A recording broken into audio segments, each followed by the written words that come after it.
Saksikan selalu program Keluarga Allah Pasti ke Surga setiap Kamis pukul 18 waktu Indonesia Tengah di YouTube channel Cornelius Media, Bridge to the Truth.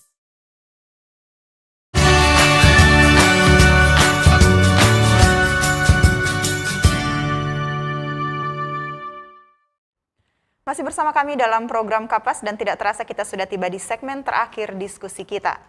Ya, Bapak Wulur dan Ibu, pertanyaan ini mungkin adalah pertanyaan yang bisa jadi ditanyakan banyak orang tua ya. Bila anak saya main game sepanjang hari? Aha, ini banyak kali. Dan tidak suka belajar, apa yang harus orang tua buat? Silakan. Jadi kita tidak bisa pungkiri ya, kalau zaman sekarang permainan games itu adalah dunia anak-anak kita. Ya. Jadi kalau kita mau larang pasti tidak bisa ya, mereka akan memberontak. Jadi sebaiknya kita atur waktu. Kita diskusi dengan anak kita. Kapan waktu belajar dan kapan waktu bermain games. Jadi kita tentukan, misalnya main game cuma boleh sehari itu 1 jam. Tapi kita harus komunikasikan terlebih dahulu, kasih pengertian kenapa cuma 1 jam, dan seperti ini. Karena kalau kita juga mau larang, pandemi sekarang ini mereka tidak bergaul di sekolah. Dengan bermain games, mereka bisa ketemu teman-teman, dan main games dengan teman-teman itu juga adalah sosialisasi mereka dengan teman-teman. Jadi menurut saya tidak boleh dilarang, tapi harus diskusi, tentukan jam berapa boleh main games dan jam berapa harus olahraga, ya, harus belajar, harus begitu mungkin. Kalau kita lihat lebih jauh, sebenarnya isu ini bukan cuma di main game, tapi isu utamanya adalah bagaimana cara saya mendisiplin anak saya. Ya toh, bagaimana, dan cara yang paling bagus adalah tadi buat jadwal dan libatkan anak dalam buat jadwal. Tanya sama dia, kamu suka jam berapa main game, jam berapa les piano, jam berapa bermain dengan orang tua dan lain sebagainya, jam berapa main bulu tangkis. Kita atur dia punya jadwal supaya dia juga tahu bahwa dia punya kehidupan yang lain, bukan cuman main game terus. Dan yang paling utama sini adalah kita atur dia supaya disiplin. Dan kalau kita bicara mengenai disiplin, kita juga bicara mengenai hukuman. Dan kita balik lagi ke pertanyaan yang paling utama. Bolehkah orang tua memukul anak? Bolehkah orang tua memukul anak? Jawabannya adalah orang tua harus mendisiplin anak. Memukul itu, ya memang itu mendisiplin, tapi itu adalah metode yang terakhir. Anak dipukul hanya satu alasannya, kalau dia memberontak. Kalau itu kesalahan, dia salah ambil ini, dia kurang mengerti ini, dia tidak, apalagi kalau dia tidak sengaja, itu kesalahan yang tidak cocok untuk dipukul. Cuman satu caranya, kalau dia yang memberontak kepada orang tua. Kalau kesalahan, anak semua buat kesalahan. Karena itu adalah proses pembelajaran. Baik, terima kasih Bapak Ulur dan Ibu. Nah, sebelum kita mempersilakan sahabat Kapas yang sudah bergabung dengan kami untuk bertanya, Bapak Ulur dan Ibu, apakah ada kisah di Alkitab yang menyinggung tentang pendidikan anak? Kalau ada, pelajaran apa yang bisa kita ambil? Silakan. Saya ingin mengutip dalam 2 Raja-Raja pasal yang keempat. Ceritanya mengenai Elisa dan perempuan Sunem. Elisa dan wanita Sunem.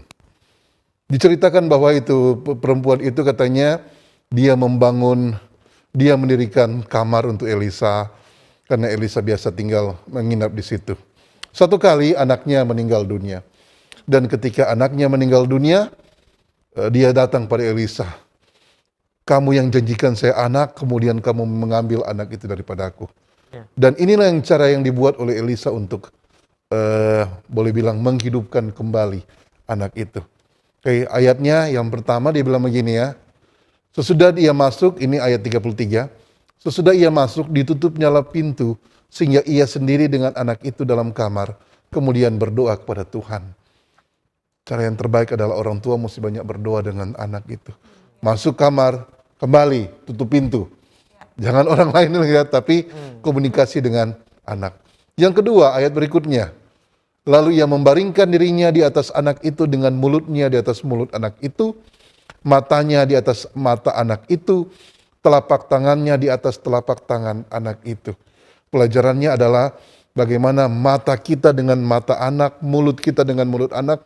Itu artinya kita mencoba melihat dunia lewat kacamata anak-anak kita.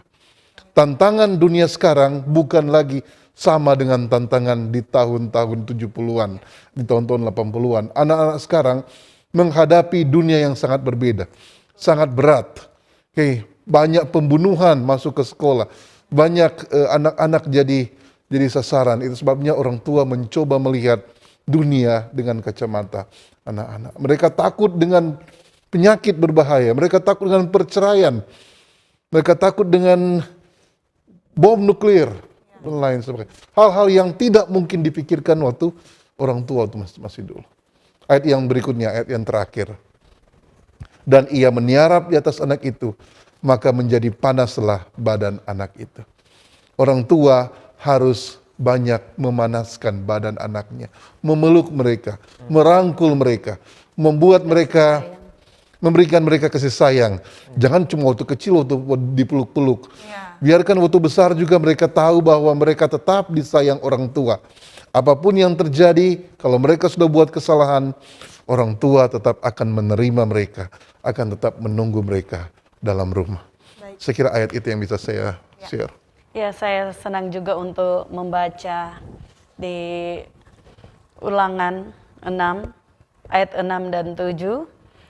Apa yang kuperintahkan kepadamu pada hari ini haruslah engkau perhatikan. Haruslah engkau mengajarkannya berulang-ulang kepada anak-anakmu dan membicarakannya. Apabila engkau duduk di rumahmu, apabila engkau sedang dalam perjalanan, apabila engkau berbaring, dan apabila engkau bangun. Jadi setiap firman Tuhan, ya, perintah-perintah yang Tuhan inginkan kita lakukan, kita harus berulang-ulang ajarkan itu kepada anak-anak kita. Baik, biasanya. Baik, puji Tuhan untuk informasi yang sangat penting yang sudah kita terima dari narasumber kita.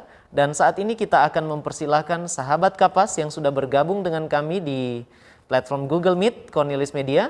Jika Anda memiliki pertanyaan, Anda boleh raise hand, mengaktifkan kamera, dan kemudian menyampaikan pertanyaan Anda.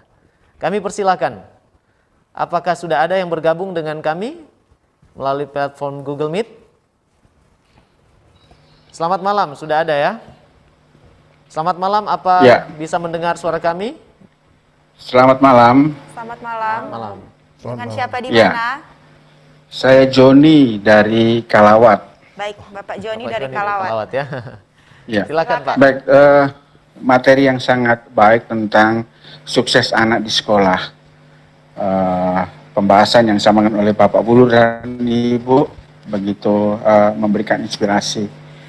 Setiap orang tua menginginkan anaknya itu sukses di pendidikan, tetapi selama proses daring karena pandemi ini yang 1,5 tahun lebih ini, karena saya melihat ada beberapa orang tua kami bertetangga dan sebagainya, lebih banyak tugas-tugas dari anak-anak itu karena orang tua ingin ukuran sukses itu kan nilai, ukuran sukses itu nilai, sehingga lebih banyak harus orang tua yang mengerjakan tugas dari anak-anak itu.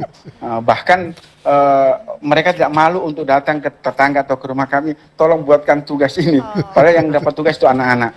Nah, ini bagaimana kita melihat itu, karena banyak orang tua masih melihat sukses itu kalau nilainya bagus. Tapi prosesnya seperti apa yang kurang dipahami, dan seringkali alasan mereka, kita kasihan anak ini belum bisa, dan guru sudah tuntut harus dikumpulkan, harus dibawa, difoto dan seterusnya, sehingga jalan pintasnya itu dikerjakan oleh orang tua. Itu yang pertama. Dan itu saya saksikan sendiri. Kemudian yang terkait yang kedua tentang life, gaya belajar. Saya tertarik dengan apa yang disampaikan tadi. Ada 3 kalau saya tidak salah, tapi pengalaman yang saya lihat itu seperti di rumah kami, anak kami itu dia kalau belajar, dia seperti mengajar. Jadi seolah-olah dia yang mengajar itu. Dan puji Tuhan memang hasilnya bagi kami membanggakan. Saya lihat prosesnya, ya di beberapa waktu yang lalu dia mendapatkan pendidikan yang membanggakan. Tapi saya lihat itu ditiru oleh adiknya dan bisa menjadi satu keberhasilan. Jadi dia bukan, tapi seolah-olah dia mengajar itu. Ini adalah itu dan lain sebagainya. Jadi, seolah-olah dia terangkan lagi, dia tanya, apakah model belajar ini juga masuk di dalam life atau gaya belajar untuk anak bisa berhasil di sekolah. Terima kasih Pak Bill dan Ibu. Sudah ditangkap oleh narasumber kita. Silakan Bapak Bill Wulur dan Ibu. Jadi kalau saya mau kasih tanggapan, kita memberi bantuan kepada anak kita atau tetangga kita memang harus. Tapi bukan berarti sebagai orang tua kita yang kerjain supaya anak mau dapat nilai yang bagus. Tidak. Kita juga perlu tanamkan dalam diri kita bahwa guru itu adalah orang tua di sekolah. Jadi kalau seandainya dia belum bisa, tanya di guru, ya. Nanti minta dia untuk berikan waktu lagi untuk ajarkan lagi supaya dia mengerti. Karena lebih baik itu salah nanti diperbaiki oleh guru daripada itu mau benar dapat nilai yang baik padahal orang tua yang buat. Nah, itu kita sudah mengajarkan hal yang tidak baik kepada anak kita. Jadi minta waktu, telepon gurunya, orang tua bisa telepon gurunya, tolong minta waktu, anak saya belum mengerti ini, apakah guru yang akan mau jelaskan lagi, atau mungkin bapak tadi dengan rela hati bantu, boleh jelaskan di anak itu sambil dia kerjakan tugasnya. Baik. Mungkin ada tambahan dari Bapak Bill Wulur? Ya, kita kira sama tadi ya. Mungkin kayak apa yang saya bahas yang lalu ya. Helikopter parent, orang tua begitu anak kesulitan langsung angkat, lewati kesulitan sehingga anak tidak belajar menghadapi kesulitan. Karena tujuannya nilai tadi. Tujuannya nilai. Yang akibatnya anak-anak tiap kali dapat PRA langsung kasih mama papa. Tiap kali dapat kesulitan ya orang tua saya yang buat. Atau tetangga. Yang tadi juga Bapak bilang anaknya belajar tapi seperti mengajar. Wah, itu luar biasa. Berarti dia cocok jadi guru, Pak. Itu sebenarnya gaya belajar sosial. Gaya belajar sosial di mana dia itu tidak bisa belajar cuma sendiri, tapi dia karena dia butuh orang lain, maka dia seakan-akan buat ada orang lain yang dia ajarkan. Sehingga dia sebenarnya ada 6 gaya belajar. Yang tadi saya sampaikan cuma 3 yang paling simple. Tapi ada yang lainnya lagi, yaitu gaya tactile, gaya individual, dan yang terakhir gaya belajar sosial. Dan dia itu tadi gaya belajar sosial.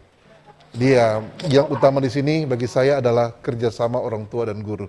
Guru bukan hakim yang ditakuti, tapi guru itu harus jadi partner untuk mengajar anak-anak kita.